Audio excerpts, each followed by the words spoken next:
All right, Jordan Wells is up next. She's from the National Stewardship Action Counselor.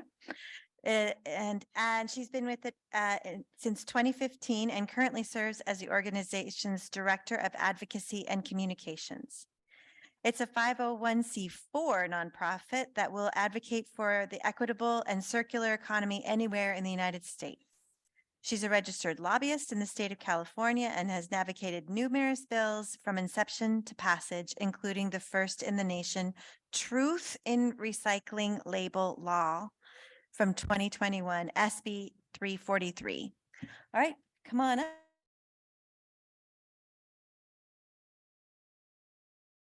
Todd to make it go. And then here you've got Bailey.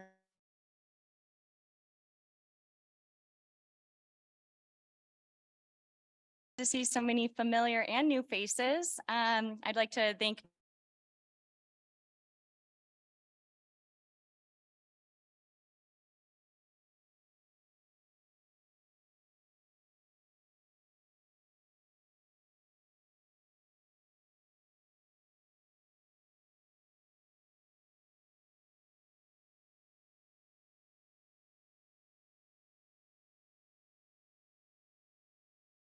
one C3 nonprofit that is the education arm that supports NCRA's policy work. Our current economic system is linear, an approach to resource consumption where resources are infinite and raw materials are collected, transformed into products which are used briefly, and then thrown away. However, we live on a planet with finite resources, and we cannot continue on this path. We must decouple economic activity from the consumption of finite resources. So what do you do when the bathtub is overflowing? What do you do first? You don't grab the mop, you turn off the faucet. And that is why we must transition to a circular economy. The first key pillar of which is to turn off the spigot and design out waste and pollution. The second pillar is to keep materials in use. And lastly, we have to regenerate those natural systems that we've done so much damage to. Oh, sorry. So how will we get there, you ask? Unfortunately, we can no longer rely only on voluntary action, which is why extended producer responsibility, or EPR, will be key to achieving a circular economy. With EPR, producers must take responsibility for their products at end of life, internalizing those costs that were previously externalized onto people and planet. We cannot handle everything at the back end. We have to turn off the spigot. The producers must incorporate end-of-life management realities in their product design. They must design for end of life. Thanks to the leadership of Alameda County, any level of government can pass EPR so long as the product has a public health and safety nexus, because that's the role of government, to protect public health and safety. SB 54 by Senator Allen, which Nicole mentioned earlier, we consider EPR 3.0 plus.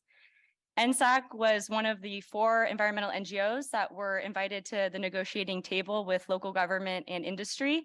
And the result of 10 months of negotiations is the bill that is in statute today.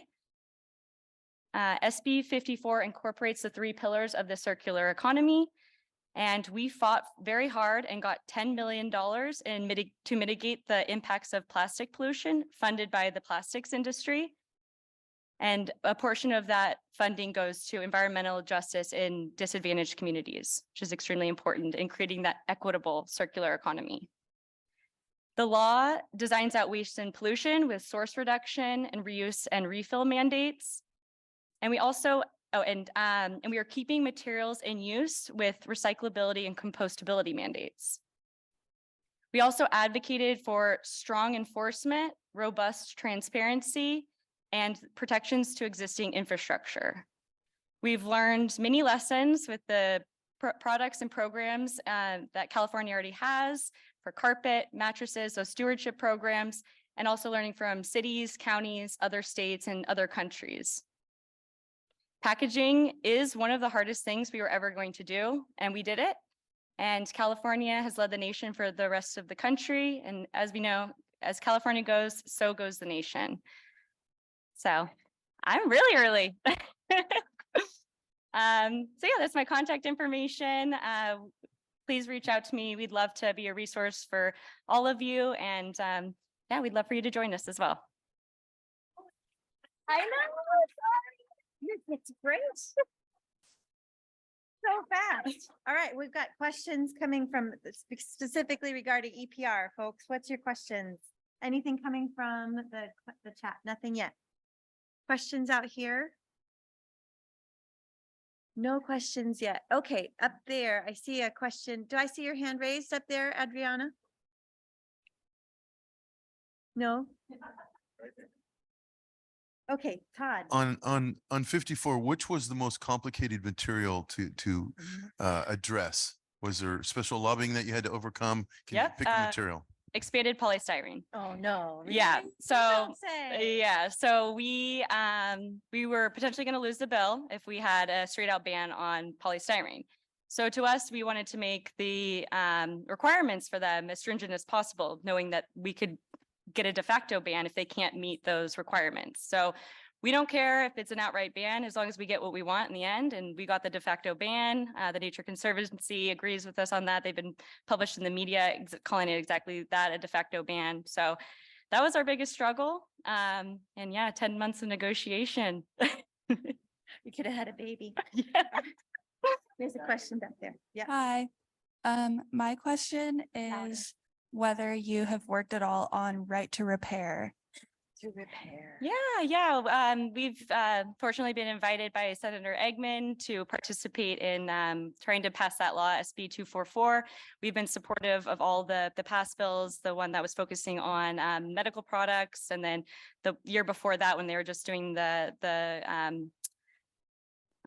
technology equipment. But yes, we are very much in support of right to repair because that, is getting to designing out waste and pollution, being able to repair and reuse products. So following the zero waste hierarchy. There's a question here. Just start talking. You just briefly talk about the PRO and maybe invite people to the vaccine work. Repeat the yeah. question. So he asked about the PRO, which is the Producer Responsibility Organization. Producers must band together and create one PRO. Only one is allowed for the first 7 years. And that PRO is going to design and operate the program. They have to submit plans to Cal Recycle that must be approved. And they also have to have an advisory board, which that was something that was really important to us to make sure that the producers are having to respond to all of the stakeholders' concerns.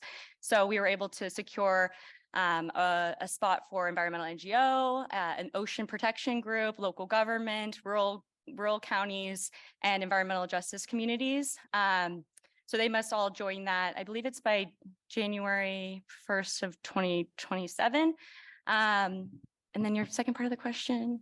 Was encouraging people to participate? Oh, yeah. So they actually just extended the deadline. It was supposed to be last Friday, but I think they pushed it to April 2nd. And find that. Yeah, so it's on the Cal Recycle website under, if you just type Cal Recycle packaging, it'll probably pop up the first thing.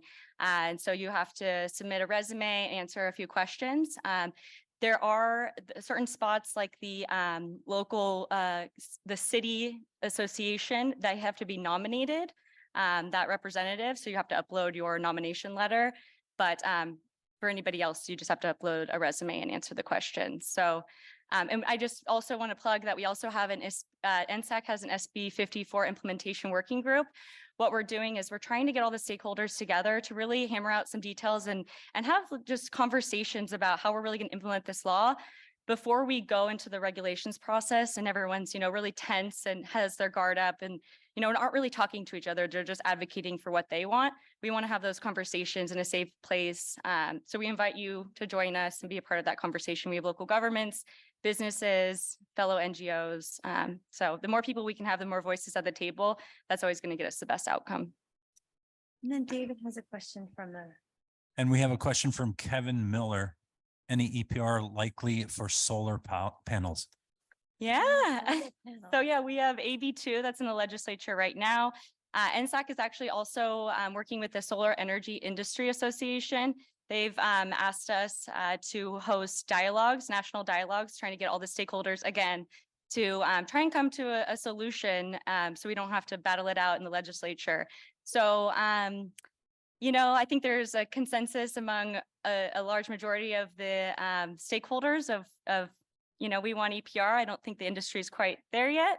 That's why we need local governments. I mean, we always look to local governments to take the bold step that to pass ordinances, and that helps us advocate for at the state level, because like what happened with pharmaceutical EPR, we had 13 cities and counties pass extended producer responsibility, all of them a little bit different, before we could get the industry to come to the negotiating table at the state level. So that helps us get these hard bills.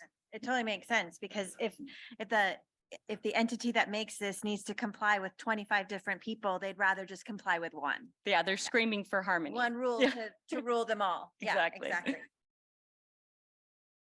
Okay, any other questions? Yes, you got it. Yeah. Hey, Teresa with Race to Zero Waste. Nice to see you, Jordan. Good to see you. Yeah, you too. Can you give like just a brief overview of what's happening right now with the national bottle bill that NCRA's involved in? Yeah. So, we're leading the charge for a national bottle bill.